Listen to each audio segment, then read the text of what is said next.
अस्सलाम वालेकुम। एक गांव में एक बेवा औरत रहती थी और उसका एक ही बेटा था और वो चाहती थी कि मेरे बेटे को कोई ना कोई हुनर आना चाहिए। वो औरत बाजार गई, वहां पर देखा कि एक शख्स लकड़ी का काम कर रहा था और वो ऐसा काम करता था कि उस लकड़ी पर चोटी भी चढ़ती तो वो भी फिसल जाती। तो वो औरत उस शख्स के पास गई, उससे बोला कि क्या आप मेरे बेटे को कोई ना कोई हुनर सिखा देंगे। तो उस शख्स ने बोला कि मेरी एक शर्त है। उस औरत ने कहा कि क्या शर्त है। उस शख्स ने जवाब दिया कि मैं इस लड़के को एक पूरी रात कमरे में बंद कर दूंगा और फिर मैं सुबह आकर देखूंगा, अगर वो जिंदा होगा तो मैं इसे हुनर सिखा दूंगा। तो उस औरत ने जवाब दिया कि मुझे ये शर्त मंजूर है। दूसरे दिन वो औरत अपने बेटे को उस शख्स के पास ले आई और उस शख्स ने इस लड़के को एक कमरे में बंद कर दिया। और हालांकि वहां पर रोजाना रात को बहुत ठंड पड़ती थी, उस लड़की को बहुत सर्दी लग रही थी, लेकिन उस कमरे में लकड़ियों के सिवा और कुछ भी नहीं रखा था। उस लड़के ने इन लकड़ियों को आगे किया, पीछे किया और फिर आगे किया और फिर पीछे किया। इसी तरह वो पूरी रात करता रहा तो उसके जिस्म पर पसीना आया। इसी तरह उसको ठंड भी नहीं लग रही थी। सुबह हुई और वो शख्स उस लड़के के पास आया और देखा कि इसने तो हुनर सीख लिया है। अब लड़के की छुट्टी हो गई, वो घर के लिए रवाना हो गया। वो चलता गया, फिर इसको रास्ते में कुछ हड्डियां मिली जो कि वो ऊंट की थी।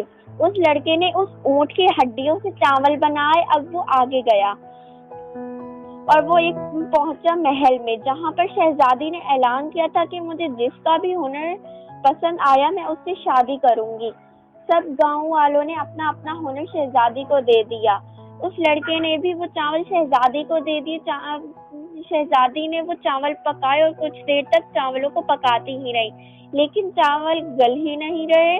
शहजादी ने उस लड़के को बुलाया और कहा कि मैंने तो इन चावलों को इतना पकाया मगर ये तो गल ही नहीं रहे, क्यों?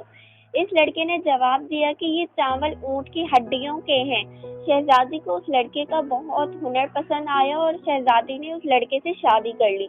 तो जरा सोचिए दोस्तों, हम भी अगर कोई ना कोई हुनर सीखें तो हमारी जिंदगी कहाँ से कहाँ पहुंच जाएगी। लेकिन इस जमाने में तो कोई हुनर ही नहीं सीखता, हुनर को कोई अहमियत ही नहीं देता। लेकिन हुनरमंद इंसान कभी भूखा नहीं मरता, क्योंकि अगर इसके पास जरूरियात जिंदगी ना हो और वो अपने बाल बच्चों और घर वालों का पेट नहीं पाल सकता, लेकिन इसके पास कोई ना कोई हुनर हो सकता है। इसलिए कहते हैं कि कोई ना कोई हुनर तो जरूर जिंदगी में सीखना चाहिए, ताकि कभी भी आप भूखे ना मरे।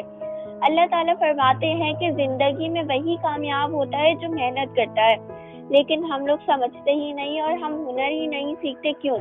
मुझे ये बताइए। आपकी होस्ट इकरा मुराद। और प्लीज इस वीडियो को ज्यादा से ज्यादा लाइक और शेयर करें और हमारे चैनल को सब्सक्राइब करें।